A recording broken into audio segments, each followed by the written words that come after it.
Hey y'all, we are Hotties with the Plotties. I'm Daniqua. I'm Taja. And today we are bringing you an exciting and mysterious plot with our 2 cents mixed in.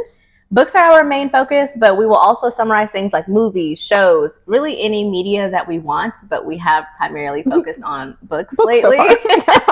So today, Taja will be giving us her summary and thoughts on Cinder by Marissa Meyer. I'm so excited. I love this book. I love this whole series so much. It's called The Lunar Chronicles. Marissa Meyer, I feel like, is highly underrated when people talk about great YA books, which is young adult books. I love this series so much. I love Marissa Meyer so much.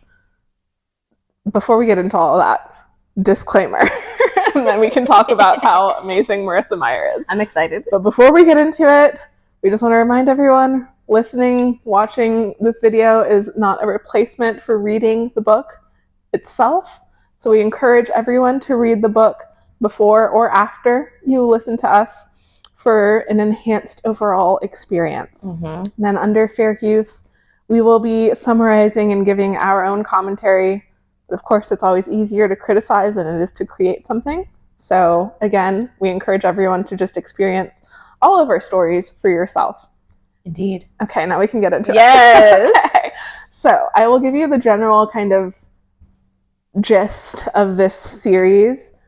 It is 4 books long plus a novella. Okay. I don't know if you say that like telenovela, like book novellas. I don't know if you say that the same way. I've only ever seen it written. How else would you say novella? I don't know. I've always said novel. Novella. Right. Yeah. We're gonna just whatever. We're gonna say novella. So it's 4.5 books, and each one is like a fairy tale retelling. That's so cute. I love fairy tale retelling. So I'm going into this knowing absolutely nothing. All I know is it's called The Lunar Chronicles, so I think at some point there's going to be werewolves based on nothing. I have no evidence for this. We'll see how that shakes out. So yes, this first one is called Cinder. So Cinderella, obviously. Oh, yes. And she is named after the fireplace. Yes. Because that's part of her tale. She had to clean out the fireplace and they called her Cinderella. Yes. Which is weird because in the fairy tale, she was a young girl when her father died. So what did they call her before? Do we ever know her real name? Exactly. Of course it's not her real name, right? That's a good point. I don't know. And then we never find out her real... Yeah. What? Oh, Ever After with Drew Barrymore? Yes. Her name was Danielle? I don't remember. I don't know. Let us know. Was it Danielle? Yes. So each book is a different fairy tale. Yes. The first one is Cinderella. Yes. What's your favorite fairy tale? Ooh, I don't know if I have a favorite fairy tale, to be honest. I love the retellings, but a favorite fairy tale. Were you not really into that growing up? Not necessarily. Disney movies or my favorite Disney movie is Aladdin. Okay. So Jasmine, which is based on the 1,000 Arabian Nights or something. Oh, I didn't know that. Yeah, it's one of the tales from that, I think. But that was my favorite Disney movie. For a while, that was one of my favorites as well, because Jasmine was the closest thing we had to a brown girl. That's probably why. Yeah. But growing up, I really liked Beauty and the Beast. I still love Beauty and the Beast. Okay. I love Belle. Okay. I love the whole story. I was like, yeah, you can kidnap me to your castle. Oh my gosh. That'd be crazy. So we don't actually get a Beauty and the Beast retelling in this series. That's okay. I guess maybe we kind of get some elements. Okay. But it's the rest of the books are not there are very specific fairy tales for each one.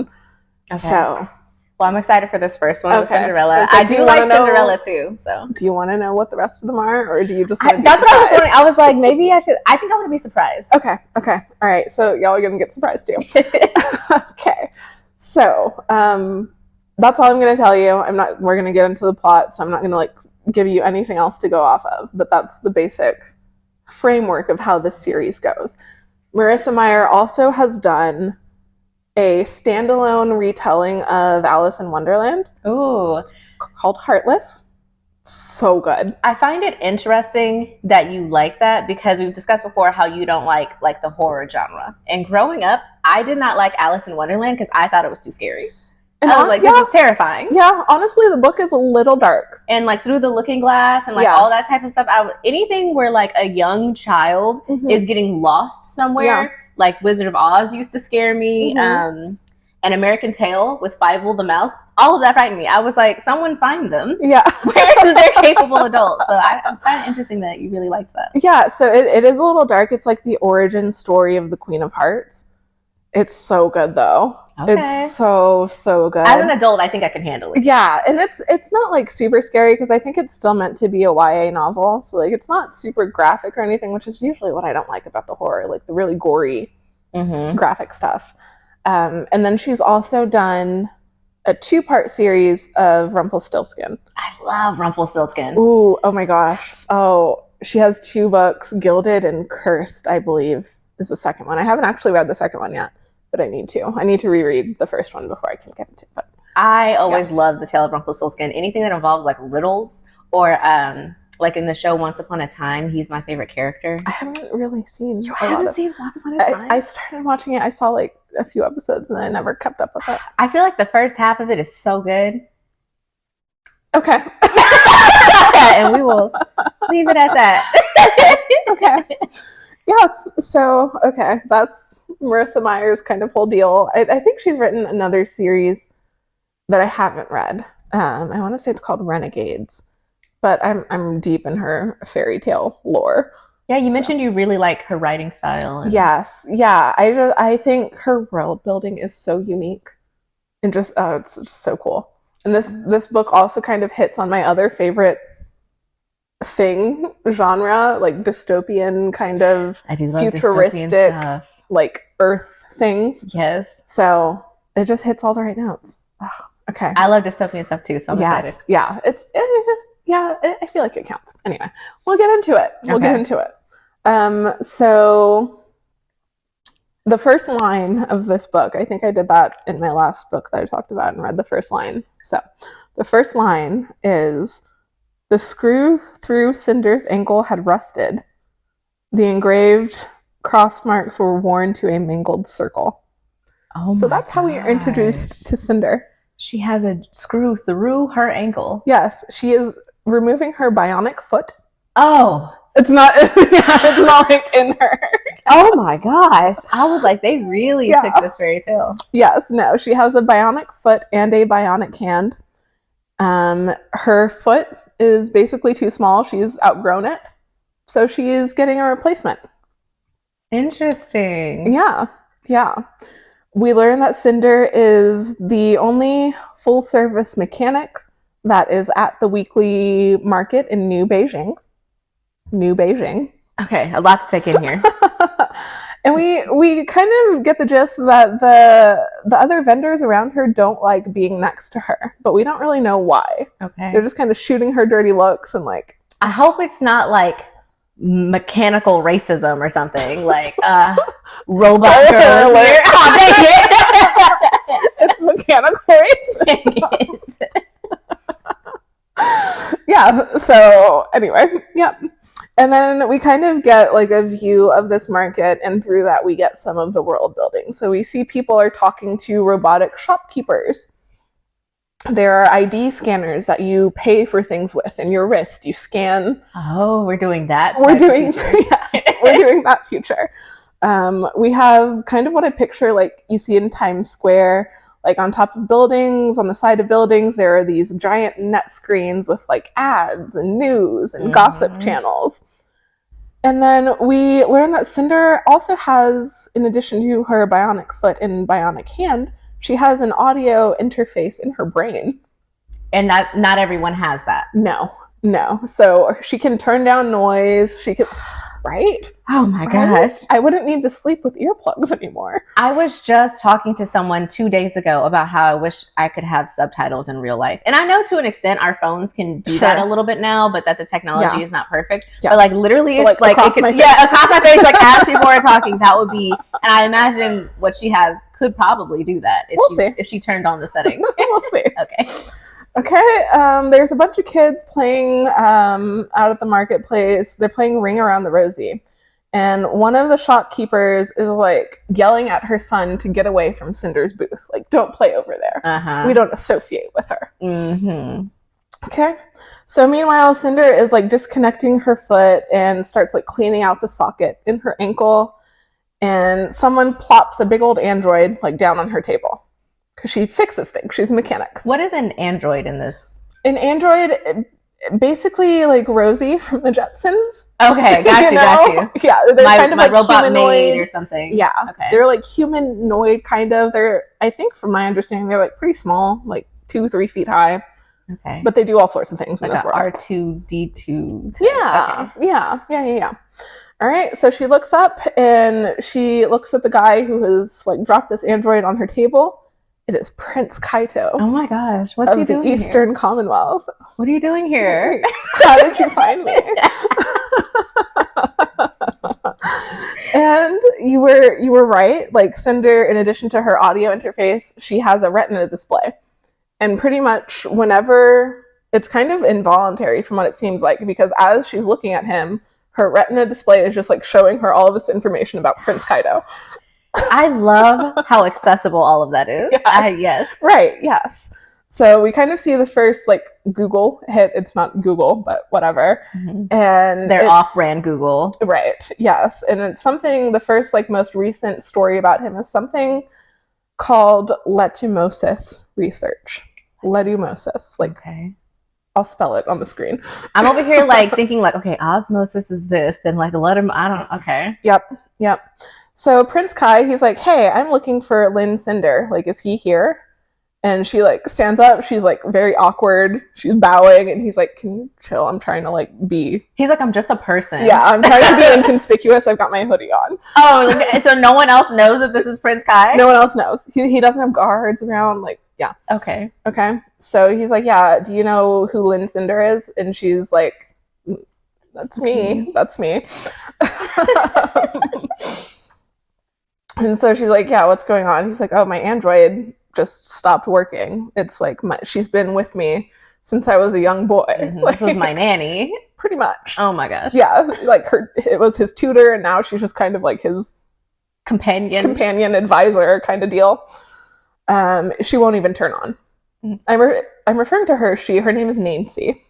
Nancy? Nancy. Nainsi. Nainsi. Okay. Oh, okay. Yeah, we're in the Eastern Commonwealth. I guess it's kind of like an Eastern-ish name. So she won't turn on. The Royal Mechanics weren't able to fix her because they're garbage. So they had to take it to a real mechanic. Yes. So someone suggested he come see Cinder. Like, she's the best in town. She has a great reputation, like, across the city. And she does have this reputation, but no one really knows why, because she's also a teenage girl.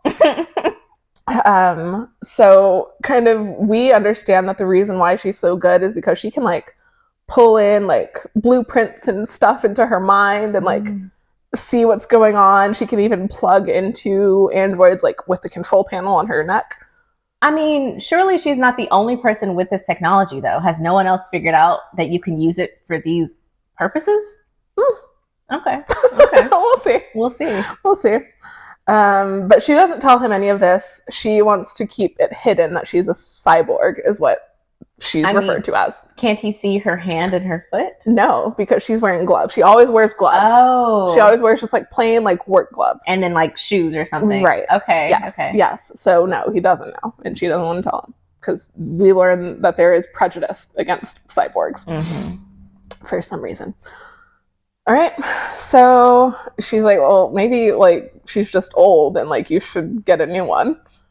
And he's like, she means so much to me. He's like, well, what if I told you it's a matter of national security? Ooh. He's like, I'm just kidding. Like, it's sentimental. Like, I just want my android back. Oh, dang it. I was like, mysterious espionage.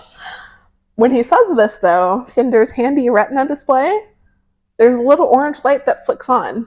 And that always happens when someone's lying to her. Ooh. She can like pick up on like the subtle changes in body language and like temperature and your heart racing. So there's a chance that it is a matter of national security, but we're not sure. Okay. She's like, he's not really giving me the whole story. Okay.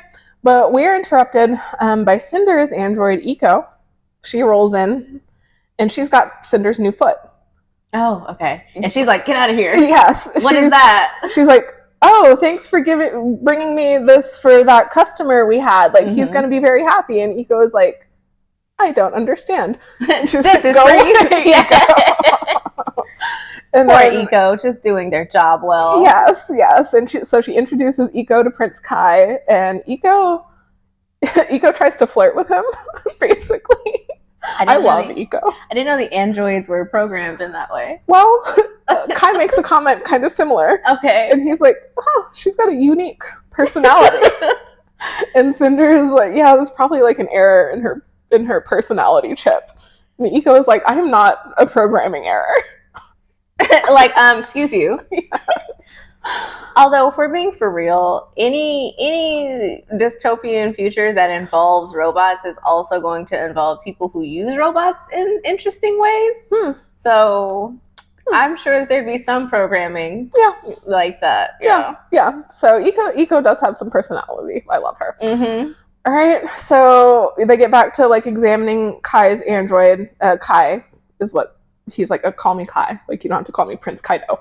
Okay. So she's like, yeah, I'll probably need like a week to figure out what might be wrong with this thing. And Kai wants her to be able to fix it before the festival coming up. We don't really know what festival. They just say the festival, but we'll figure it out later. So she's like, I mean, I can like send a comm to the palace, a communication. Like an email? Or like a... Everyone carries around what is called a port screen, which I equate to our phones. Okay. So you get like messages on there and you can like directly contact people. Okay. So she's like, I can just like let you know when I'm done. Yes. Yeah. Or you can come back to the market next week. We're here every week and see what's going on. So he leaves. Cinder starts putting on her new foot.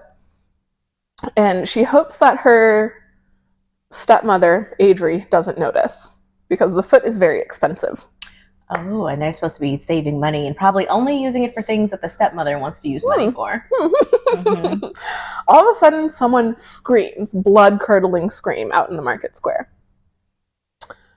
It's the baker who was yelling at her son earlier. Her name is Chang Sasha. She is staring at her hand and she's just screaming bloody murder. People start booking it, like running away. Someone takes her son and like he's trying to get to his mom and they're like, no, you can't, and they grab him and just run away. Chang Sasha has the plague. The hand plague. The hand that plague. You can see. So we don't really understand what's going on yet, but we know that it's something it's bad. Probably very contagious since people are running, and apparently there are visible signs of it. Yes, it's bad. People are like shutting down their booths, like rolling out, just panic across the market square.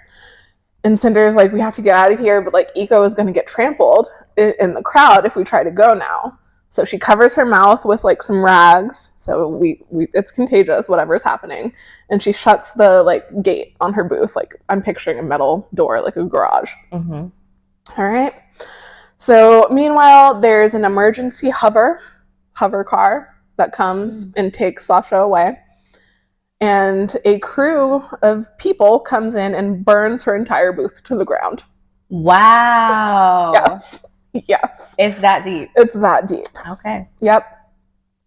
As they're burning the booth down, like the crew is distracted and Cinder's like, okay, it's kind of cleared out, like let's go.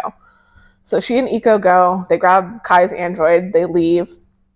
Because Cinder's like, I don't want to have to make a trip to the quarantine today. The quarantine. Yes.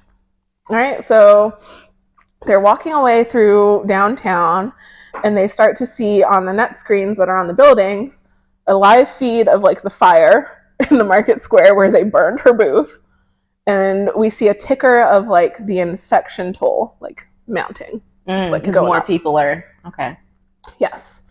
And then Iko's like, man, just think about all those delicious baked goods that they had to burn. Why does Iko care? She's an android. Iko can't taste. Yeah. She doesn't eat bread. Yeah, and that's what Cinder says. She's like, you don't even know what they tasted like. You're an android, and Sasha wouldn't serve me because I'm a cyborg. So low-key, when you first mentioned it was her, I was like, I mean, if it had to be somebody. Maybe we shouldn't be cyborg racist. What if that's how you reacted to all racists in general. Like this emergency team comes and swoops them away. They're like, we don't tolerate that. Exile. Get that out of here.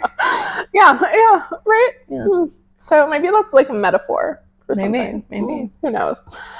All right, so they turn onto their street, and Cinder can see New Beijing Palace, like, off in the distance between the buildings. It's, like, on a cliff overlooking the city. That's where Kai is. That's where Kai is. She, like, sees the palace all the time because she's, like, always, out and about, but she sees it a little differently now. And I'm assuming that when he first showed up, like, he's handsome. He is very handsome. Yeah. Of course he is. Every girl in the Eastern Commonwealth is in love with Prince Kai. Yes. All right. So she scans her ID into her apartment building, and she takes the android down to her workshop in the basement. There are like storage units for every apartment. Hers has been turned into basically a workshop, so she can do stuff at home. Yeah. She drops her stuff off and goes up to her apartment. The building is like really crowded and cramped, like it's been subdivided so many times. So we're clearly supposed to understand that this is like a poor part of town. Like she and her family are not doing super great financially. And she has that shiny new foot on. She does. Okay. She does, but she also has shoes, so All right.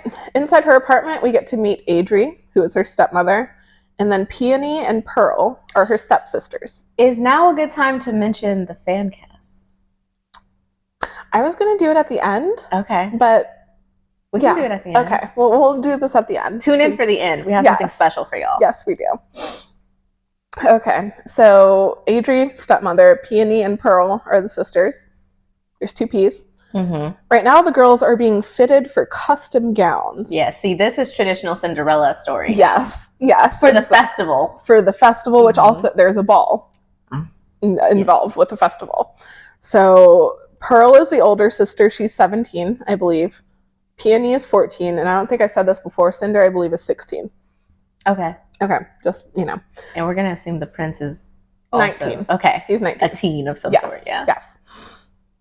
So, Adri is like kind of snapping. It reminds me of Bridgerton, where she's like, makes the neckline lower. Like she needs to find a husband. Push them out. Exactly. She's kind of doing that bit. Like she wants Pearl to find a man, so she doesn't have to feed Pearl anymore. Pearl's expensive. Yeah. Yep. And she finally like looks over and like acknowledges Cinder's presence. She's like, "Why aren't you at the market? Making us money." Yeah, exactly. As probably the only laborer of the house. You are correct. So Cinder is like looking at the news feed, like the screen on their wall, and she's like, "It closed early." The plague. Adri's not paying any attention. So she's like, "Okay, well, I'm just gonna go get cleaned up, and then I'll be ready for my dress fitting." Okay. What about mine? Excuse me. What about mine? Yeah, that's what Cinder says. Yep. And Adri is like, "You're not getting a dress. We can't afford it." Oh, okay. 3 dresses, not enough for 4. Okay. I'm trying to think of like who might be her equivalent of the fairy godmother, and I have some ideas. Okay. Yep. What do you want to share your ideas? I'm thinking it's going to be Eco. I'm thinking Eco is going to run out and steal and then come back with them and be like, "Don't worry about how I got it." I love that. But put this on. Okay. I like that. I like it. All right. So, yeah, Adri's like, "We can't afford it." And that's how we learn that all the money that Cinder makes goes directly to Adri's account because legally Cinder is Adri's property. Wow. As a cyborg. Legally, should I be doing child labor in the first place? Well. Yep. And so Cinder's like, "Well, I want to go to the ball too." And Adri is like, "Fine, if you can fix our broken down hovercraft, then you can go to the ball." And are you going to give me a dress? Is that part of the deal? No. Oh, okay. No. I just get to go. Yeah, she's like, "You'll have to find your own dress, like, somewhere." Okay.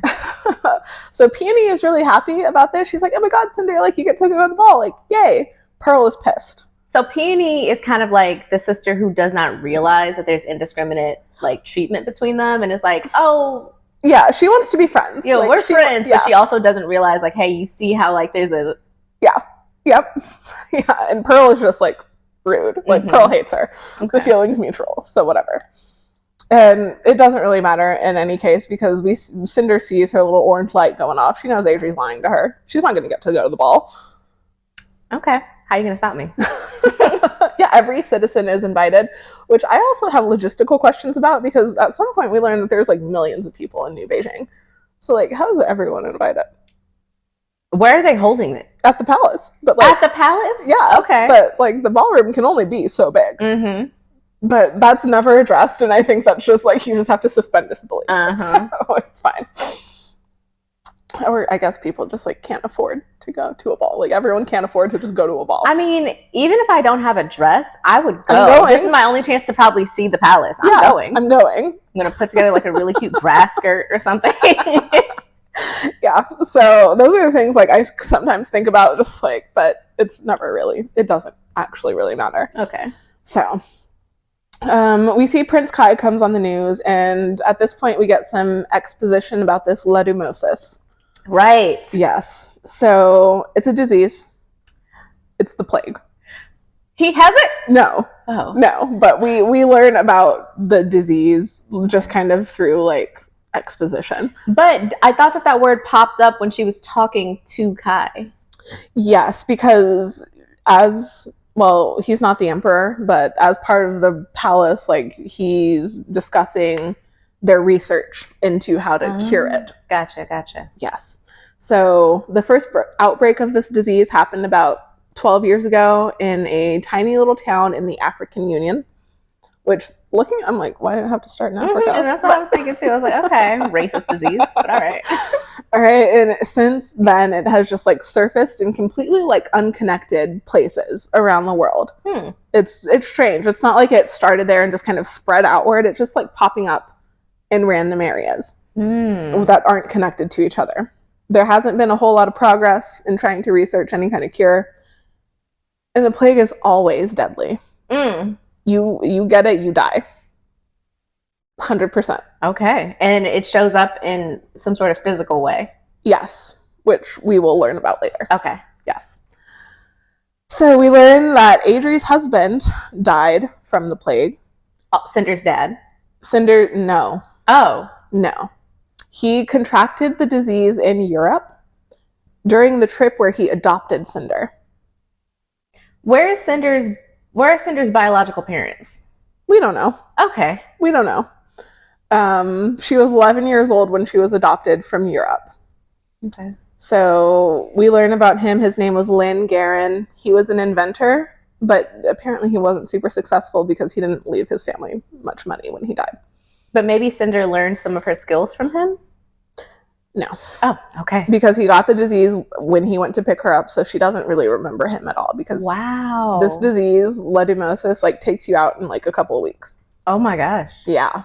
And so, like, we're making the connections. Like, this is why, like, Adri hates her so much. Not an excuse. Almost like she blames her. She definitely blames her. Not an excuse, but that's the reasoning. I'm curious as to why they wanted to adopt a daughter. I wonder if on his part it was like for good altruistic reasons, but on her part I'm like, did you always just want a free laborer? We'll see. We'll see. So we're back to the press conference with Prince Kai. He's talking about like researching for the disease, like the antidote and everything, but then the conference is interrupted by a newscast stating that Prince Kai's father, Emperor Recon, has contracted. Well, he has entered the third stage of ledumosis. Dang, y'all didn't even let us know when he was in stages 1 and 2? No, they knew. They knew. Okay. Everyone knew, but it's just kind of understood that. In other words, he's about to be Emperor Kai. He's about to be Emperor Kai. Oh, pretty much. Yeah. So he really needs to figure this out to prove that he's a good leader and that he can. Yep. Yeah, so the newscast that interrupted assures the citizens that Emperor Recon is receiving the best possible care and research into the cure is continuing. They remind everyone that they still need volunteers for antidote testing as the cyborg draft continues. The cyborg draft.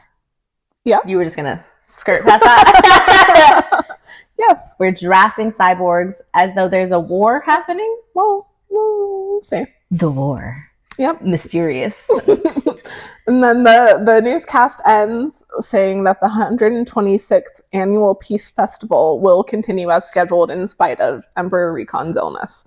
Okay. I feel like we should postpone it a little bit because he's about to pass. So it feels like this festival is going to be turned into a funeral.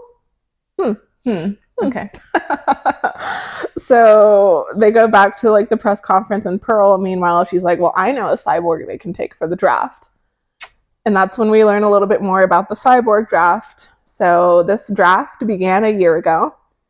Every day, a cyborg is chosen to be a test subject for the leishmaniasis antidote. Every day? Every day. Also, that doesn't make sense. Because what if my body chemistry is different in some way just by nature of me being a cyborg? So you testing your antidote on me, if it works or if it doesn't work, that might not reflect how it would or wouldn't work on people who are not cyborgs. Yep.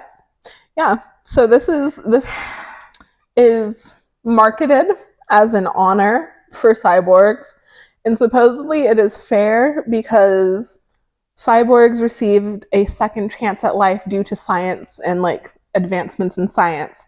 So this is how they are supposed to give back for that sacrifice. Do we treat people who get like organ transplants like that? Like, in order for you to pay back society, you need to give up your bodily autonomy. That is not addressed. No, that's wild. Yeah. I think the cyborgs should have an uprising. This book needs to be reframed as a revolution. You're stronger than them. I bet you Literally can are crush stronger. a skull with your cyborg hand. Probably. There needs to be an uprising. Yeah. So, yeah, the test subjects always die because they get injected with leishmaniasis. And then they test the antidote on them. And then it doesn't work. And this has been going on for a year. How do they say at this point how they're selecting the cyborgs? It's a random lottery. And the Eastern Commonwealth, we don't get an exact like definition of borders, but we hear about provinces of like Japan, Singapore. So it's kind of just like the entire eastern part of the world is part of the Commonwealth, and it's a random lottery. But funny that you ask that, because Cinder kind of clocks that lately it seems like a disproportionate number of draftees are from New Beijing. And they might not go too deep into this, but there might be like immigration restrictions or things happening, because I'm just like, I would just leave. Why would I live here? It is not benefiting me in any way to stay here. Actually, they don't really get into that. I don't know if you can just like leave and just like not be part of the draft. Yeah, because I was like, you might have entered my name into the lottery, but I'm on the other side of the world now. How are you gonna get me? So good luck. Yes. Yeah, that's a good point. We don't really. I'm just gonna assume that there's something that keeps that from happening. Like maybe there's border patrol and not border patrol necessarily, but as we learned, like legally, Cinder is like Adri's property. So we kind of get the sense that cyborgs have to have a guardian. Like, it's not just because she's a minor, but she's dangerous in some way, maybe. Yeah, so maybe you can't leave without like your guardian signing off. Yeah, but I'm just wondering what's physically stopping you from leaving. This is just not the place to be. Fair enough. Yeah. We'll get there. We'll kind of get there. My husband and I, we've talked about before, like, you know, in movies when there's like this horrible thing happening in like some random city that's supposed to be like New York or something, or it's like, leave, go. I'm not trying to act like it's easy. Sure. Like leaving all your economic mobility but if behind. your life is in danger, that's what I'm saying. I'm not staying. Yeah. But anyways. Yeah. So we'll kind of get there. We'll kind of get there. Later, we see Iko and Cinder in the basement. They're working on, Cinder's like android, not Cinder's android, Kai's android. And Iko is just like swooning around, talking about Cinder going to the ball. Like, maybe she'll get to dance with the prince. She's like, girl, that's our man. Yeah, that's our man. Cinder is like humoring her, but she knows she's not going to the ball. And she's like, it's fine. I wouldn't even fit in at a ball anyway. I'm mechanic. Different. I'm dirty all the time. Oh my gosh. One aesthetic smudge on her face. Right. Yes. So they're gathering supplies to go to the junkyard because, again, Adri wants her to fix the hover so they can go to the ball. So she won't give Cinder any money to buy new parts. So she's going to have to go scavenge at the junkyard. Peony comes down into the workshop, and she's in her like beautiful silver dress still, but she's hiding from her mom because her mom's being annoying. Oh, in Peony's eyes. I was like, is that your worst problem? Yeah. She's like, I want to go to the junkyard. Like, can I come with you? So Cinder's like, well, change out of your priceless dress before you come, but sure. Leave your diamonds at home if you don't mind. Yes. But yeah, she's like, yeah, fine, whatever. So they're walking down to the junkyard, and Cinder tells Peony that she got to meet Prince Kai today. No, don't tell her. Yeah. She seems nice, but she's low-key to ops. Don't tell her. Yeah, Peony is like super excited. She's like, I can't believe you waited all this time to tell me. I'm so jealous you got to see Prince Kai. Yeah. So they're at the junkyard. Cinder finds what she needs from a broken down hover somewhere. And Peony's like, they're still talking about Prince Kai. She's like, well, when you take his android back, can you take me too, so I get to meet him? All right, we learn that there are rumors on the gossip channels that Kai is looking for a wife at the ball this year. Oh, wow. So now you really got to dress up. There's also rumors that he is supposed to marry Queen Levana. Who is that? We don't know. Okay. But we learn about her. I assume she's of another land, and that it would be like a marriage alliance. Yes, there we go. Yes. So we learn that Queen Levana is the Queen of Luna. The moon. Lunar Chronicles. The Lunar Chronicles. Here we go. Yes. So she is Queen of the Moon, basically. That's awesome. Yeah. I want that title. Yeah. Queen of you can just decide you're Queen of the Moon? No. Oh, dang. And we kind of get some exposition here too. We learn about the lunar people. They evolved from an earthen moon colony. That's what they call people from Earth, earthens. And there was a colony on the moon. Are we not on? Sorry, I'll let you finish. No, yeah, you go you're ahead. Fine. There was a colony on the moon many, many centuries ago. But the lunar people kind of evolved over time. They're not really human anymore. Okay.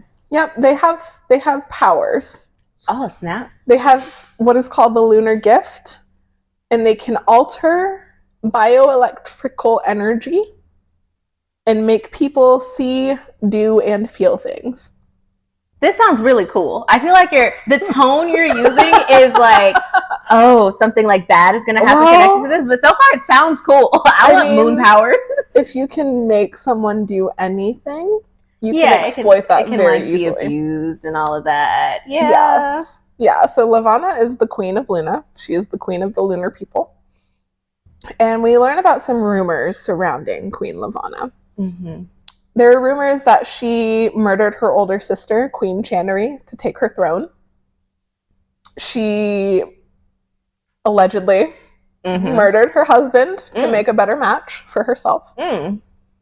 She once forced her young stepdaughter to mutilate her own face. Because she was too pretty? Because she was too pretty. Oh my gosh. And people were saying that the girl was going to be prettier than her. Very Snow White. Yes, that's one of, spoiler alert, that's one of the books later on. Oh, okay. Yeah. And another rumor, she had her niece, Princess Celine, murdered. Because, again, she allegedly had her older sister killed. Her sister had a daughter.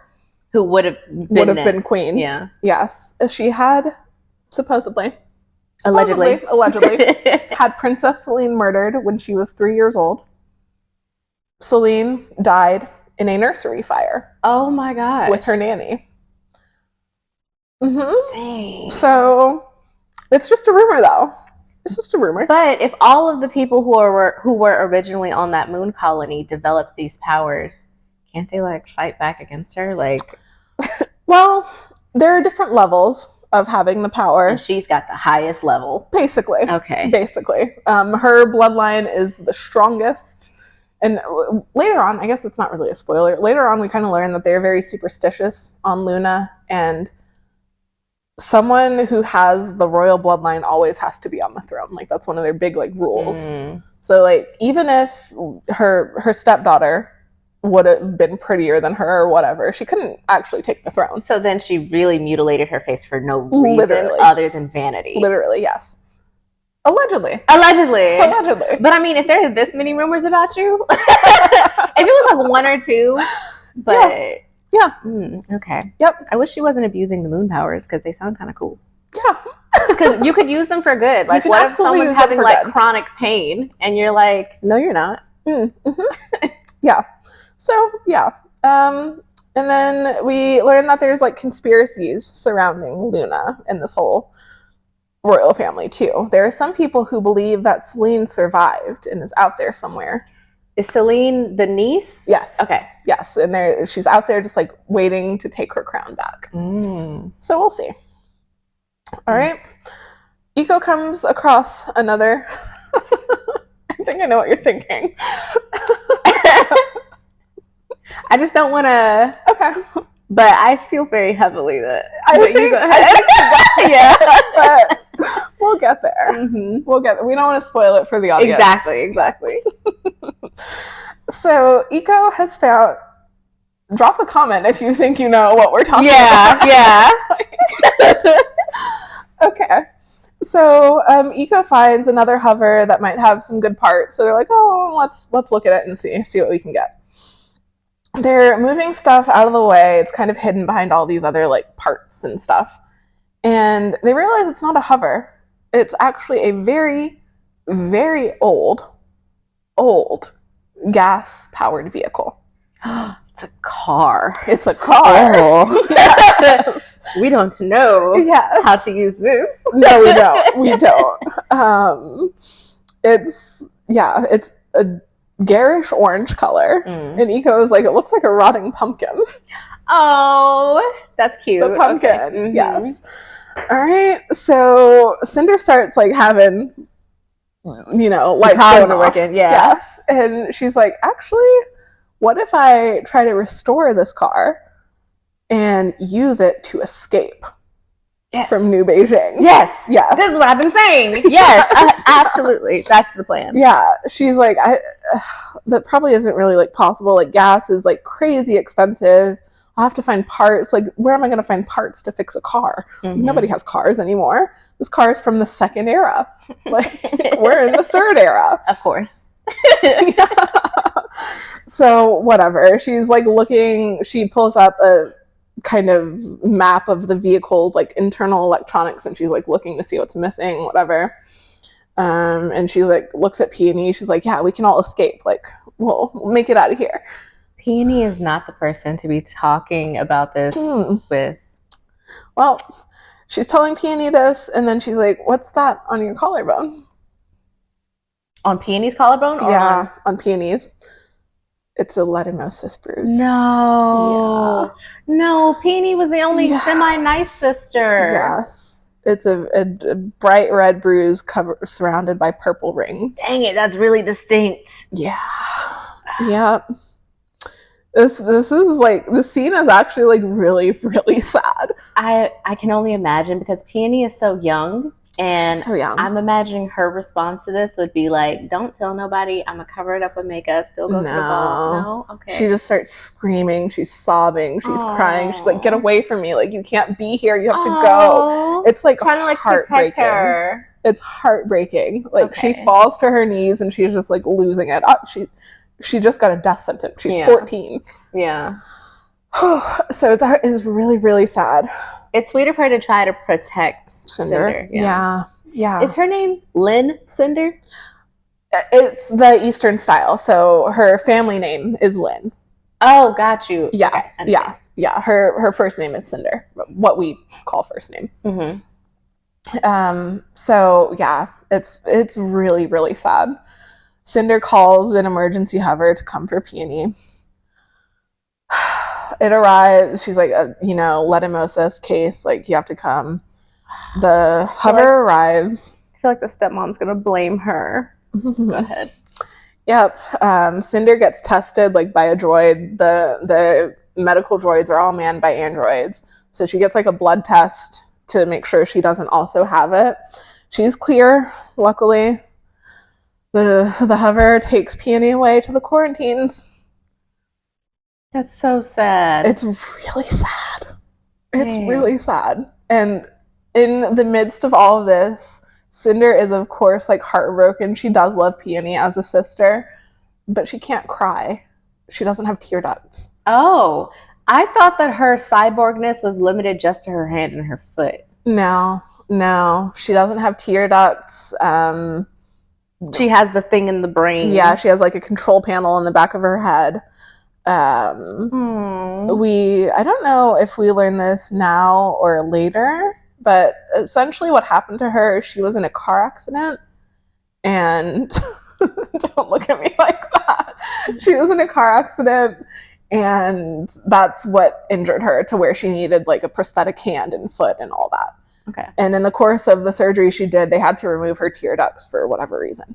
Dang, so she's having all these emotions, can't get the catharsis of crying. Yeah, it's really, really sad.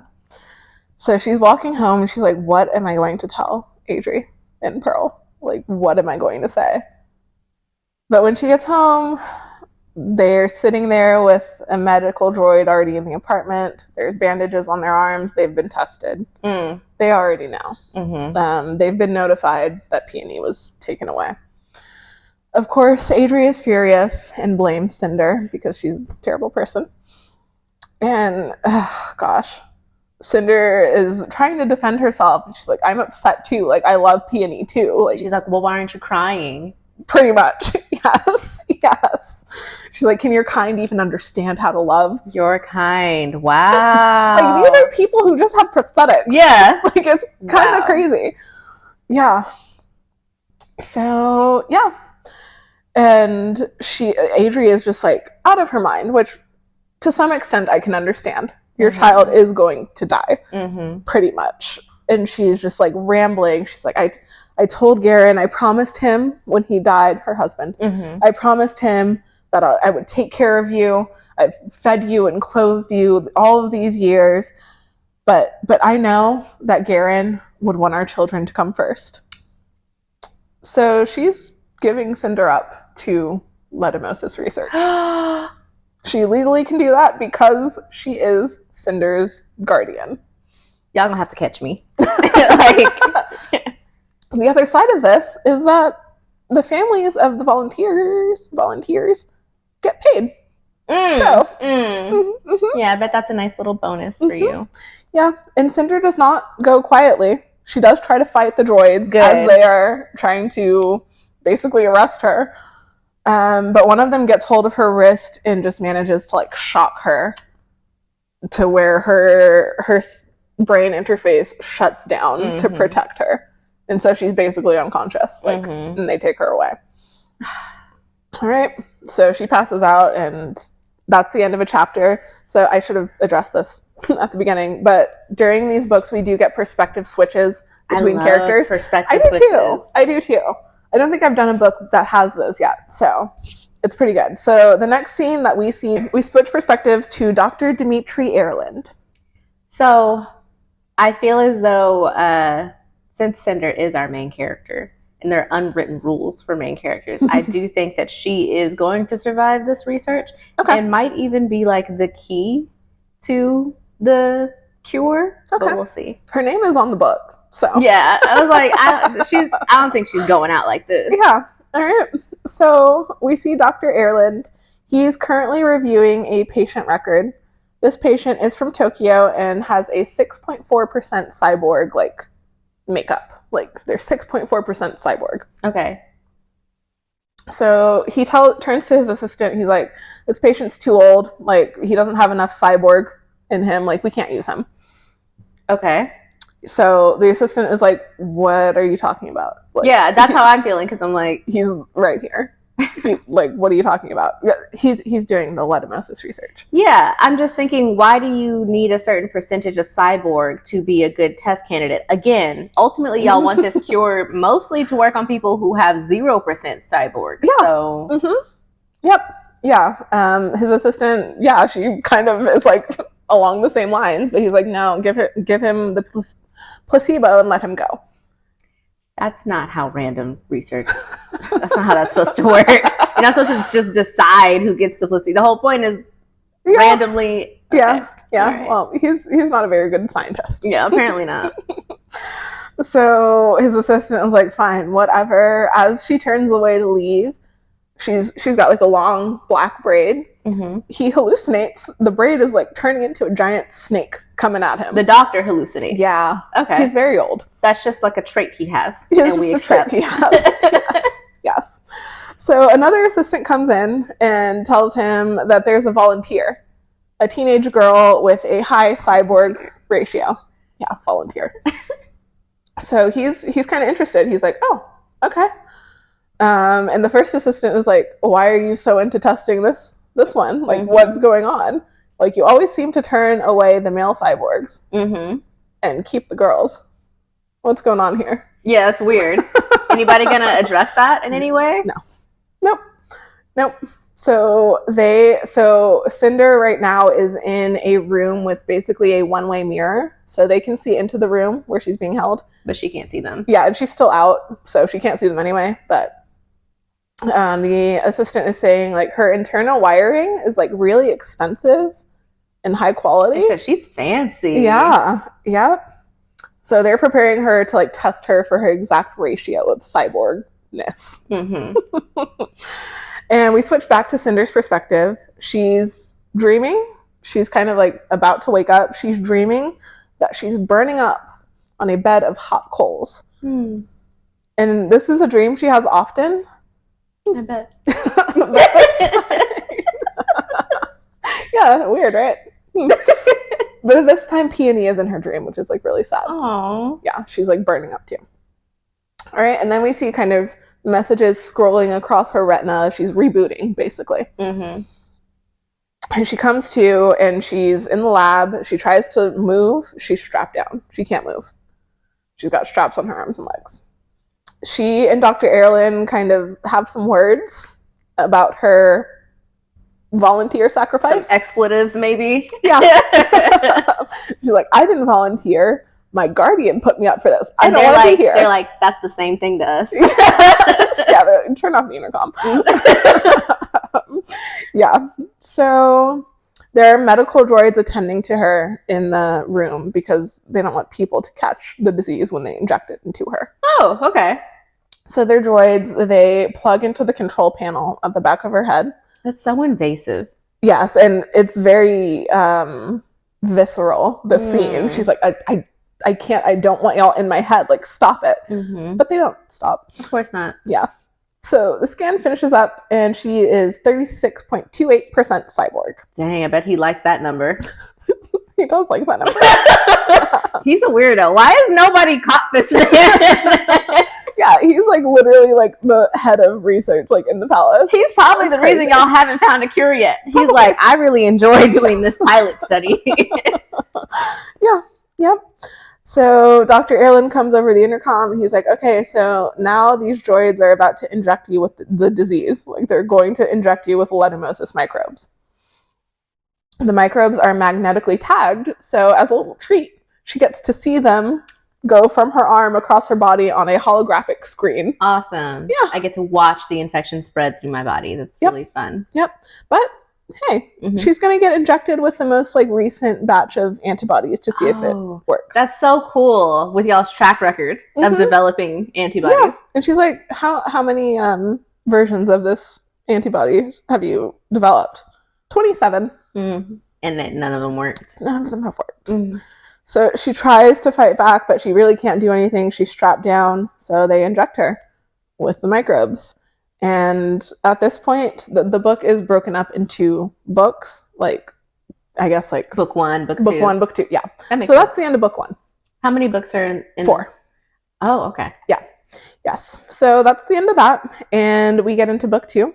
We're back on Dr. Erlin's perspective. He's watching the screen of the microbes going through Cinder's body with his assistants. And he sees something. Sorry, just a thought I just now had. I wonder if at any point she could have, like, pulled a little bit of clout and been like, I'm doing a very special project for the prince. Maybe. And he needs me to do that. So you guys She didn't try that. Right? Yeah. Yep. So he sees something on her like scan, and he zooms in to her spine to get a closer look at something. It's like, it looks like a chip, or it looks artificial. It doesn't look like a vertebra or something. So he and the assistants are kind of going back and forth, like, what could this be? Blah, blah, blah. And suddenly one of his assistants is like, wait, what just happened? I was looking at a microbe and then it disappeared. She's killing the virus. Yep. Her immune system is just going crazy. And Dr. Erland's like, you have to draw her blood, like right now. Draw blood right now. The thing she's doing right now to kill the microbes, we need that. Yes. And he tells the assistants, once you're done, take her into a lab when all of the microbes have disappeared. Okay. Take her into a different lab room. He wants to talk to her privately. Weirdo. I need a documentation of this conversation. Yeah. Now we're back to Cinder's point of view. They're telling the droids to take off all of her monitors and like the sensors, whatever, and take her to a different room. She tries to talk to the droids, and they're obviously not giving her any information to go off of. So they take her to the new room in the bed. They untie her from the bed, and we learn that she doesn't just have a bionic foot. She has a whole bionic leg. Oh, okay. So conveniently for her, she has a wrench stored in her calf compartment, so she can just like boom, love that, and run.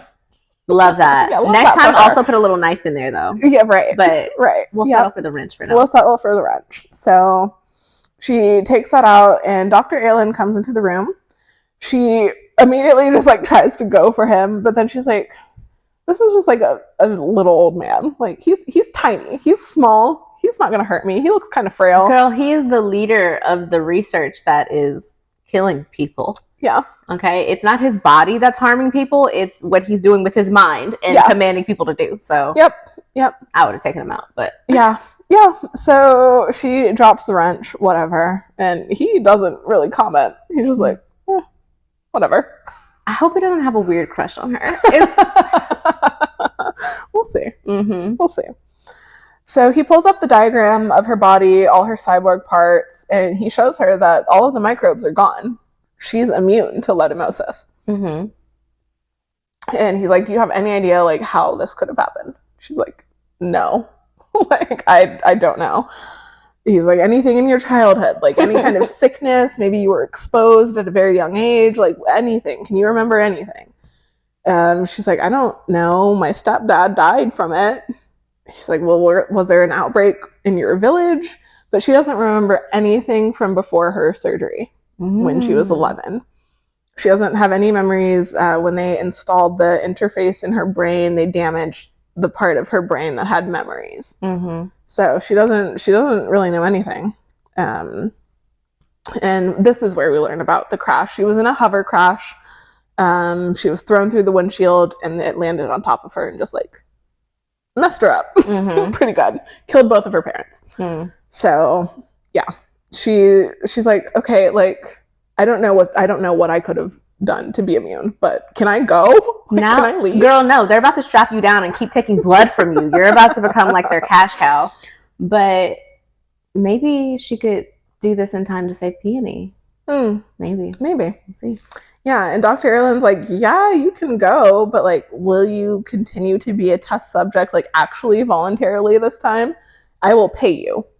Oh, well, now we can talk. Now that I have something you want, you're going to treat me like a person with autonomy. Yes, correct. Yep. And she's like, okay, fine. Like, okay, we'll do this. You're going to pay me. You're going to pay me into an account that my stepmother can't access. Love that. Love to hear it. Look at her negotiating. I wish all cyborgs could get that, but okay. Yeah. Yep. And she also wants Peony to be the first one to get the antidote if he develops it in Love time. That. And he's like, I can't promise that. She's like, well then, okay. He's like, no, she'll be the second one. I have to give it to the Emperor first. Okay, I guess that does make sense. Sure. Yeah. Yep. So at this point, we switch POVs again. We're switching to Kai this time. We haven't got his perspective yet. So he's like in his bedroom twiddling his fingers like, man, that girl was so cute. It's actually a little more sad. He's in the visiting room where his father is being held, watching droids try to care for his dying father. That makes sense. Yes, he is with his father's advisor, Khan Torin. And at this point, Emperor Recon has like days left. It's only been a week since he got sick, but again, this disease moves very quickly. And he's in stage 3, so. He's in stage 3, yeah. There's only 4 stages. I don't know if I mentioned that, so, yeah. Yeah, and Torin at this point points that out. He's like, yeah, you need to start getting ready to be emperor, because it's going to happen. Yep, and Kai is just completely deflecting. He's like, I'm going to go talk to Dr. Erland and see how that research is going. Maybe I don't have to be the emperor. You don't know. So, they both head down to the research labs, and they run into Sybil Mira. She is Queen Levana's head thaumaturge. I know that's a strange word. It is. It's an actual word. It essentially... Does it have to do with religion in any way?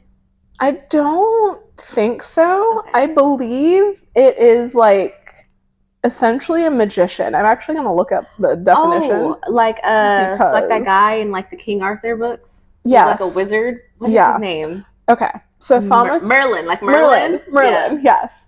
So thaumaturgy refers to the practical application of magic, specifically the working of wonders or miracles. So that is basically people, lunars, who are like really, really good at their gift. And choose to use it for good reasons. They're really, really good at their gift. Okay. All right. And they're basically Levana's minions. So. Okay. Yeah. Sybil Mira is the head one. She's the highest level. And she is caring for the emperor right now. No. She's at the palace. Why is she here? She's been here for a few days, I think. And she's here to talk about alliance discussions with the Eastern Commonwealth. The emperor, before he got sick, was engaged in talks with Luna. And Kai is like, okay, well, I'm not going to do anything different than my father did. Like, his policies are still going to be what they are, so we don't really have much to talk about. They leave, they go, and Torin is like, yeah, we also need to talk about what we're going to do about Levana. Kai is like, we're not going to do, again, anything different than my father. I am not going to marry her. So the father did not want this marriage to happen. No. So why is Levana under the impression that this marriage is happening? Who has told her? She's Delulu. She just decided for herself. She decided. She's like, I killed my husband, and you and I allegedly. Allegedly. Yeah. So he's like, I'm not going to marry her. That's it. And Torin is like, hey, maybe you meet a girl at the festival and just have a whirlwind romance, and then you can't marry her. Who knows? I don't know. And then Kai kind of pulls him aside into an alcove, and he's like, there's another option. I've been researching the lunar princess. The queen's daughter? Celine, yes. I'm confused because She's the one that was murdered, the niece. Yes. But, okay. So when I said queen's daughter, I was asking whether or not Levana had a daughter. Oh, no. She has a stepdaughter. Okay. The stepdaughter. Stepdaughter, yes. And then the niece, Celine. Got it. Yes. So, yeah, Torin is, exasperated. He's like, you have to stop with this. You have to stop. You and your conspiracy theories. Yeah, exactly. Yeah. Exactly. He's like, even if she was alive, she would be just as bad as Levana. She is the child of Queen Channery, who was famously evil and cruel. So cruel that she had the feet of her seamstress removed, so that all she could do was make dresses all day long. So when Levana allegedly murdered her sister, the sister wasn't that much better either. No. So it wasn't we lost our beautiful queen. No. Yeah, no. Okay, got it. Nope. Yeah, she was a psycho. It was like the Wicked Witch of the West and the East. Pretty much, yeah. Okay. Yep. And Torin, in addition, says that if Levana knew that Kai was looking into the lost lunar princess, it would just ruin all chances of a treaty. An alliance, anything is going out the door. So we want a treaty. We want an alliance. We just don't want the marriage. We do, because the lunars could kill everybody. Honestly, I was like, why haven't we done something? I mean, like, the second they came back with superpowers and they were the only people to have superpowers, nobody saw that power imbalance and was like, we need to talk about do something about that. Yeah. No. Yeah. Okay. All right, so we switch back to Dr. Erland and Cinder. He's like admiring how sophisticated her cyborg enhancements are. So before we switch back, this might be a good pausing point for us to continue, because I think we're about at an hour. We are almost at the end of book 2. Oh, okay. Well, let's finish book 2. Let's finish book 2. Okay. All right. So, where was I at? We're switching back to the doctor. Yes, back to Dr. Erland and Cinder. He's looking at her cyborg parts. And her reproductive system is still intact. Like, look at you. Mm-hmm. Like, it's a weird comment, but also seems on track for this guy. So they're looking at her holograph diagram, and Cinder sees the weird like thing on her spine, and she's like, "What is that?" And he's like, "Well, it looks like it's something that was installed to like fix a glitch in your brain or something. Like, I don't know." But he wants to try an experiment. No. The only thing he needs to be doing is figuring out how to turn the blood into a cure. Mm-hmm. That's it. You don't need to be tinkering around with my parts. My spine. Yeah. So he puts a hand on the back of her neck, and she's just like overwhelmed with pain and passes out. Just from him touching her neck? We don't really know what he did, but yeah. Mm-hmm. So when she wakes up, Dr. Erland is there, but also Kai has arrived, and they're just like hovering over her. And Kai is very worried. He's like, what happened to her? Like, what is going on here? And Dr. Erland is like, she needed an adjustment. It's called chiropractic. People don't use it anymore. Oh my gosh. I didn't realize she was going to be so sensitive. Oh my gosh. But they kind of get off track from there because Kai is like, why are you here anyway? Why are you in the research lab? And very quickly, Dr. Erland is like, oh, she was repairing one of our medical droids. And Kai was like, oh. So he's just lying. Yes. I mean, yes. The prince knows that cyborgs are being recruited. Yeah, but he doesn't know she's a cyborg. Oh, that's right. I forgot that he doesn't know that she's a cyborg. Yeah. I wonder why the doctor is keeping that information from the prince. Because theoretically, you'd want to tell him. You'd be like, I think we have a breakthrough. Yeah. Don't want to get your hopes too high that, I can immediately save your father. But, like, just so you know, like, a big thing is happening that has not happened yet. You would think that. Really weird of the doctor. Weird. Like, he wants to keep this a secret for some weird reason. He's got a lot of secrets. Mm-hmm. Mm-hmm. Yeah. It's kind of creepy. He hallucinates. We haven't circled back to that. We haven't talked about that. Yeah. Yep. So Kai accepts this explanation. He's like, oh, okay, whatever. Like, she's a mechanic. Cool. I need him to have a little bit more discernment. He does not. He does ask Cinder about Nancy, his android that she's repairing. And she's like, still don't know what's wrong with her. Like, I'll let you know when I do. And she starts making her way out of the palace. Goes back to the apartment. And of course, Adri is like, how are you here? Mm-hmm. Like, you're supposed to be dead. And Cinder just tells her that they ran some tests and they didn't actually need her. She doesn't tell Adri that she's immune. Okay. Which, whatever. Mm-hmm. They have a big old fight about, she's still blaming Cinder for Peony's situation. So Cinder goes down to the basement workshop with Eco, and she tells Eco about everything that happened with all that. And Eco doesn't really care, but like, she's excited because now that Cinder's getting paid, she can get a gown. Dress? Yeah. Yep. Yeah. And Cinder's like, no, I'm using this money to get out of here. Yes. To escape. Yes. Yes. So she's going to restore that car in the junkyard and drive to Europe. Okay. Yeah. So, I like that plan. Mm-hmm. All right, we switch back to Kai's point of view. He is like sprinting through the palace halls to his father's sick room. He's too late. Oh. His father has died just minutes ago.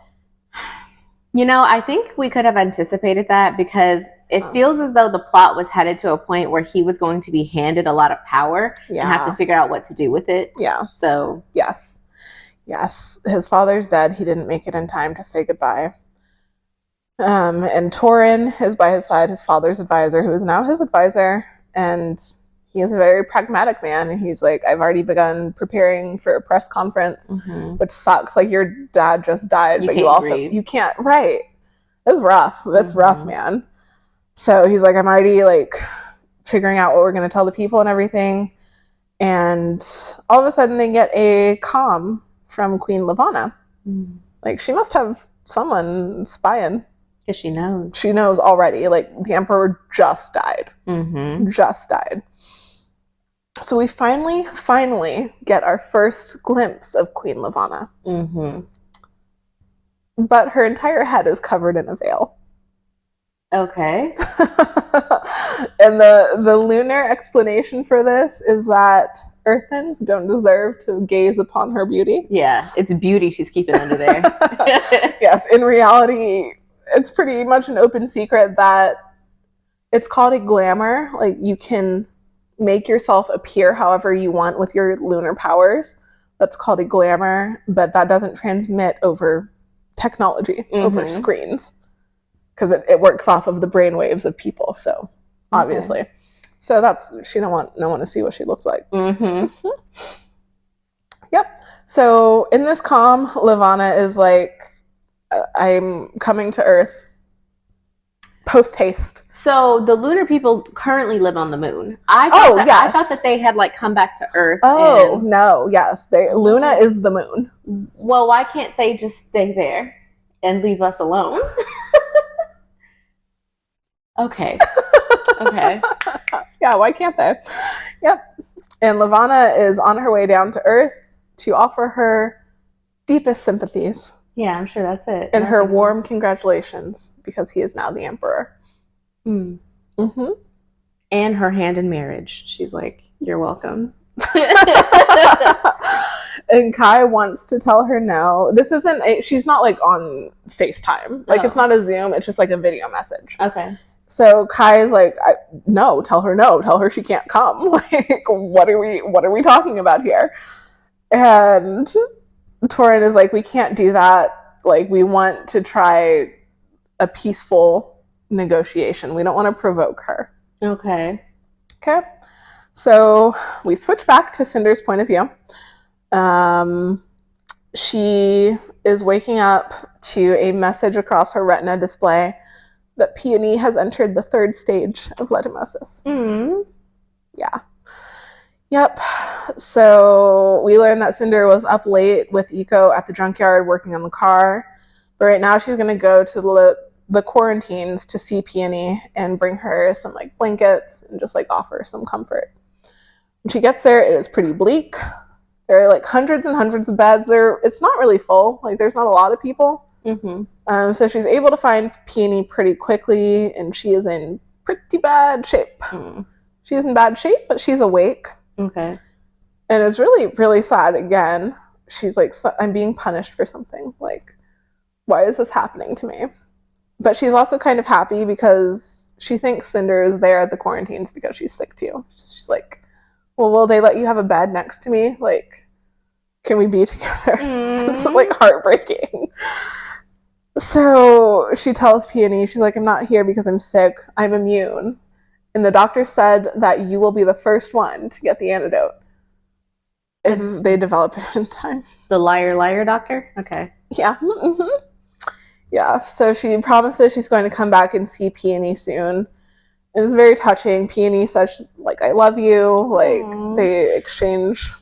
I hope we save her. I hope we get the cure in time to save her. Yeah. So it's very sweet. As Cinder's leaving, she sees the baker, Sasha. Sasha. She should be really advanced into it. Yeah. She's like, Cinder? And then she dies. Like, she dies like immediately. It's crazy. That's wild that I was the last face you saw. Right? Right? Almost like you deserved that. I mean, maybe she didn't deserve like the terrible disease, but at least she was reminded of her terrible behavior. Exactly. I guess. Anyway, Sasha dies, and then she sees droids come along, medical droids, and they're cutting Sasha's ID chip out of her wrist. Yeah. She's like, don't y'all need that to like identify her body? And the droid is like, I'm just doing what I was programmed to do. And I bet you the doctor is the one who programmed it. What are we doing with those identity chips? What are we doing? Yeah, because as the droid is cutting out her chip, she sees that it's just like falling into a pile of other bloody ID chips. Interesting. Yeah. Yep. And she goes to leave the quarantines. No one is supposed to leave the quarantines. So like she gets stopped by a droid, but they test her blood and she's fine. So clearly they don't raise a fuss or anything. They just let her go. So she's like it's not a regular thing for people to visit quarantine. No, because you will catch the disease and die. I thought they would like put you in like a hazmat suit or something and then no, there's no visitors. That's wild. You don't get to say goodbye to your loved ones. It's very sad. Yep. So she gets the test, she's fine, she gets to leave, and she goes to the palace again to see Dr. Erland. She runs into Kai at the elevators at the lab. She didn't realize as they're walking through the halls, people are like, my deepest condolences, Your Majesty. And she didn't know that the Emperor was dead. She hadn't seen the news yet.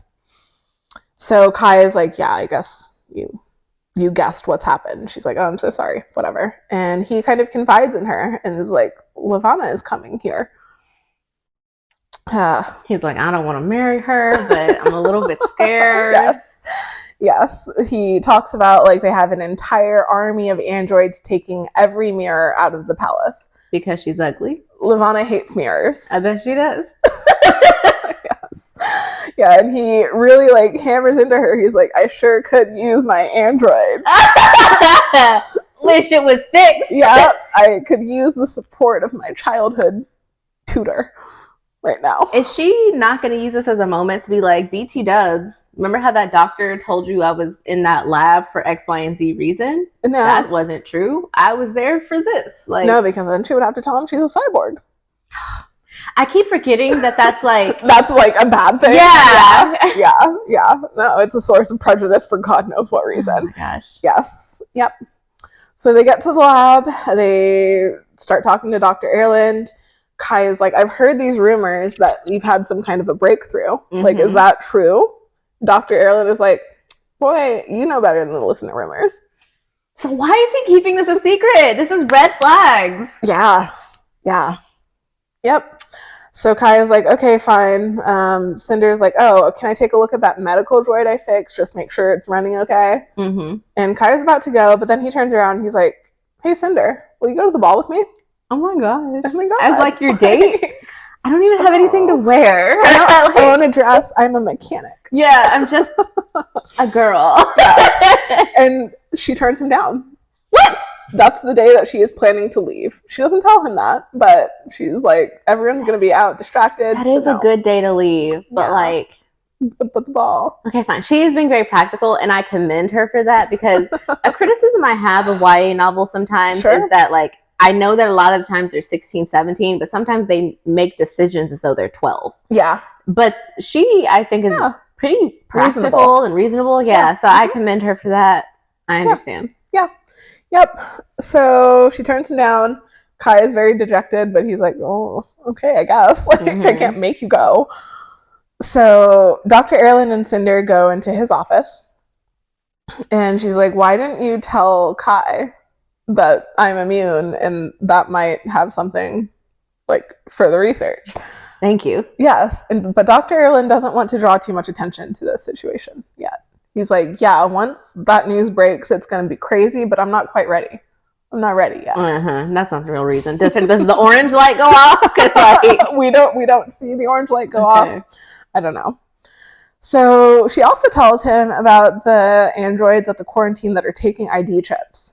He's not at all surprised. Of course not. He's the one who told them to do it. I'm having suspicions of him, but we're going to see where this leads. Okay. So he's not surprised. He's like, yeah, I mean, people sell ID chips on the black market. Like, are you going to sell them on the black market? Like, she's like, why would anyone need an ID chip? She's very naive in this moment. And he's like, fugitives, like people on the run, the occasional lunar. And Cinder's like, what are you talking about? There aren't any lunars on Earth. As far as you know. Like, that's illegal. Like, that's not That's against the law, and it's wrong. Doesn't happen. So people don't do it. That's really know sweet. What you sound like right now? That's sweet of her to Yeah. think like that. Yep. So, yeah, and like he's like, of course there are lunars here, and at this point we get a little bit of exposition about this. So, yeah, people do occasionally leave Luna. It's very dangerous. Luna, the moon, is like locked down, the ports and everything. Like it's very hard to leave. You are risking your life when you try to leave. So they do manage to escape sometimes. They generally stay in like rural areas where they're less likely to be detected. And I kind of already gave away what the lunar gift is, but this is where he tells her like more about the gift, how they use it to control and deceive people. Fun fact, sharks use this type of energy, the bioelectrical energy. They use that to detect prey. And I guess that has just been spun to like be able to control people, which I don't know. Is that possible? I don't know. Interesting. Anyway, yeah. And we also learned that like most lunars don't love mirrors because most lunars put on a glamour to make themselves appear taller. You did mention hotter. that because they live on the moon for so long, they're not like humans. Yeah. So yeah. But physically, I get the sense that most are like pretty like they have like four limbs and all that, but like there might be things about them that like you would notice. Yeah. Yep. Yes. And Dr. Erlin is like, yeah, but like, why are you so interested in lunars? And she's like, well, Queen Levana is coming to Earth today. Why would she tell him? What's his face confided in her? Yeah. Oh, gosh. And Dr. Erlin is like, what? Like, what do you mean? You have to go. You have to go. You have to go, and you cannot come back to this palace until Levana is gone. Interesting. And Cinder is like, what? Why? Like, I'm okay, I'll go, but like, why? So he breaks the news to Cinder that her DNA shows that she is lunar. What? Oh my god. Oh goodness. Never would have guessed. Who could have seen that? Who could have seen that coming? That's so crazy. Unlike us, Cinder is shocked. And she's like, well, what are you talking about? I can't do magic. Like, I can't control people. Girl, have you ever tried? Like, you don't know. But Dr. Erlin says that not all lunars have the gift.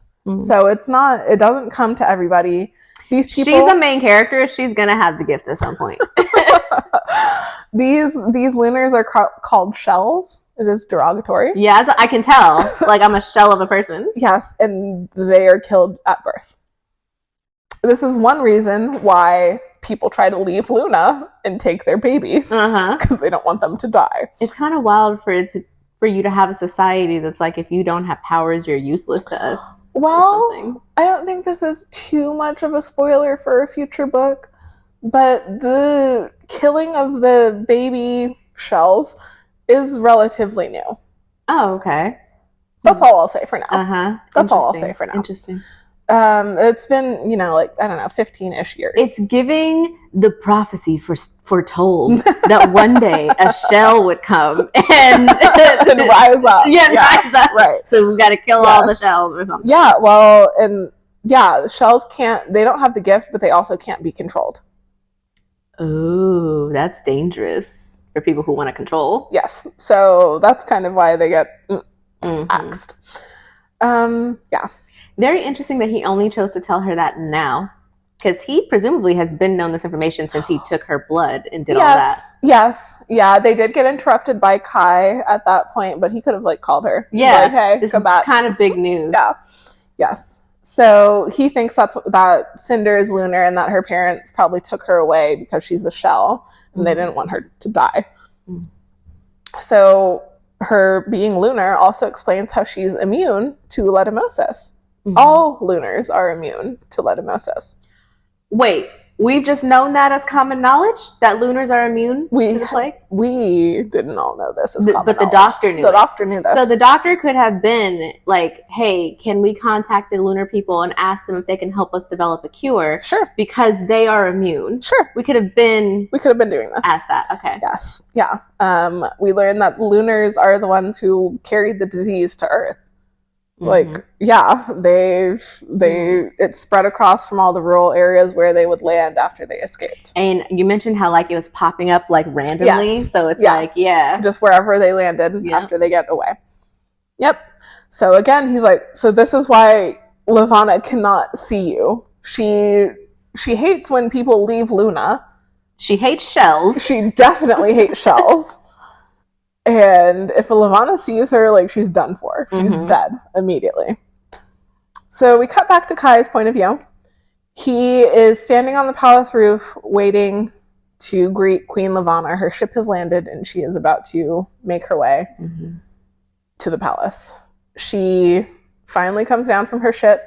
She's still in her veil. Her head thaumaturge. I mean, she can take it off now because since she's in person, she can just glamour herself. It's got to be a production though. Oh, her head thaumaturge comes and she's like, my queen, I can't believe we've been separated for so long. It was unbearable to be separated from you. And then just dramatically takes off her veil. And of course, she is just like stunningly beautiful. Gorgeous. She's just amazing. Goddess. Kai is immediately just overcome by her beauty. Because she can, lunars can also manipulate how you feel and all of that too. Yes. So. Yep. He feels like he would do anything for her. I'm in love with her. Yes. Maybe. And then we realize he's being brainwashed and he manages to resist a tiny, tiny bit. And she lets him go. She kind of just wanted to flex her powers. Like, this is what I can do to you. And as they are filing back into the palace, Torin is like, hey, you kind of resisted her. Like, good job. And that is the end of book 2. Wow. We definitely have a lot headed our way. Yes. I definitely was getting the lunar vibe from Cinder. I've got more vibes, but we'll talk about that later. We'll talk about that in our next video. Do y'all have any predictions? Yeah. Do you have any predictions that you want to share? Okay, let me think of what I want to share. So you already kind of answered it, but I was thinking about what was causing this outbreak. And part of me felt as though it had something to do with Levana, actually. I was like, and then part of me was like, well, maybe it actually has something to do with the doctor, because if he is both the cause and the cure, you know, that's a lot of power there. But you've explained now that it's actually more so related to the lunar people who escaped, the migrating. And that's what's popping up there randomly. But that means that there's a lot more lunar people here than they might anticipate. And if the doctor is the one who's ordering the robots to take the identity chips that lunar people love to buy on the black market, I'm just like, what is the doctor's role in all of this exactly? And he knows so much, but does not share. Yes, exactly. So, and he is 6.4% cyborg. There's just a lot I want to know. Oh, no, he's not. That was a different patient. Oh, that was someone else. Yeah, you're right. That's the one who got rejected because they weren't cyborg. As far as we know, at this point, he's not a cyborg. Okay, gotcha. I definitely heavily suspect the doctor of something. I just don't know what. And he's got weird, creepy, weirdo vibes. Yeah, he does have weird vibes. Yeah. He does have weird vibes. The thaumaturge, heavily suspicious. I was like, did the emperor get sick right around the time that the thaumaturge arrived? Like, what's going on there? Okay. Any other predictions? So, since it's Cinderella, and we know Cinderella in the shoe, I'm definitely anticipating something with her foot later. Okay.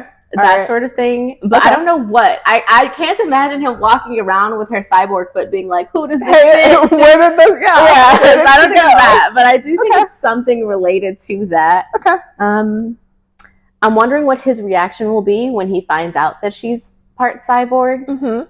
Is he just going to be like, okay, yeah, you like whatever, or is it going to be a big deal to him? I don't know. Okay. Obviously, at some point, there's going to be a showdown between Levana and Cinderella and Cinder.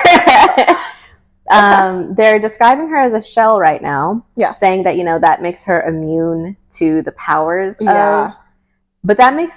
I don't know. I still feel like she's going to have powers of some sort. But I know you can't both be a shell and have powers. But I don't know. You can't have the specific lunar power. That's true. But I feel like she's going to have something that's going to allow her to stand up to Queen Levana, especially as Queen Levana's grasp on the prince increases. So there's definitely going to be a showdown there. I don't know what that's going to look like, though. Okay. I think those are most of my predictions. Okay. Yeah. All right. I'm really excited to hear part 2 of this book. Do you want to do fan cast now, or should we wait till the end of the second one? I'm interested in hearing the fan cast. Okay. But if you want to wait till the second one, we can. No, let's do it. I don't think there's anyone who will be introduced that we can't talk about. Yeah, no. We can do a little fan cast right now. So this is a new thing that Taja came up with. Yes. So when I'm reading a book, I like to try and picture people, and I like to assign actors because I don't have a very great imagination. So like you tell me brown eyes and brown hair, that doesn't do a lot for me. So I like to like think of actors that I am familiar with and assign them to characters. Now, this is not at all going to be like necessarily age appropriate. I'm thinking of these people at the time that is appropriate for the story. Yes. So do with that what you will. Age them how they need to be to fit the character. It is what it is. Okay, so my favorite fan casting, actually, I'm going to start in an unconventional place. Queen Lavanna. Okay. I have forever pictured Anne Hathaway. Interesting. Do you have anything that comes to mind? I know I didn't really describe her, but I just get Anne Hathaway. She's described as like very pale and ruby red lips with like long auburn hair. I have been I've been thinking of a brunette the whole time. Okay. And to me, it's giving Snow White.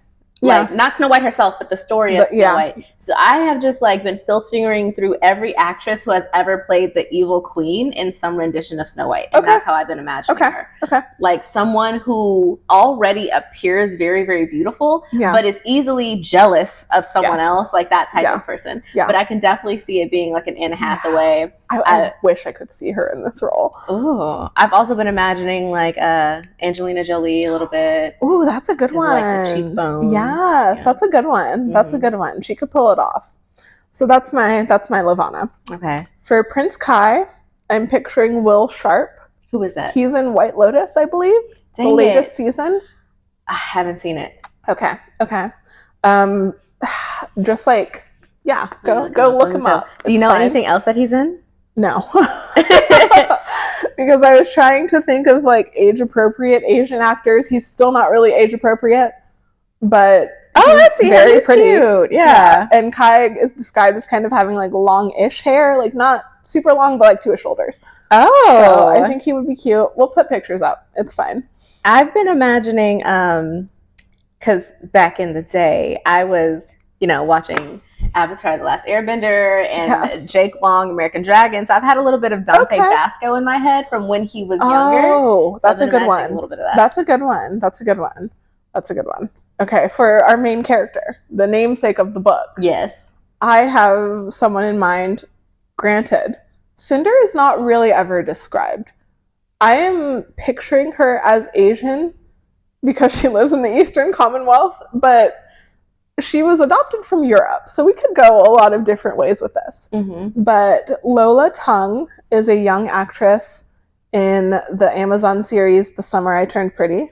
Ooh. Which is really fun. It's a fun show. It's also based on a book series. Oh, she's very pretty. Yeah, and that's kind of what I picture as Cinder. I can definitely see that. Yeah. I actually have not been thinking of a face for Cinder at all. Okay. Every time I imagine Cinder, I almost just see her body going through the motions. I haven't imagined a face. Okay. She's very pretty. Yeah.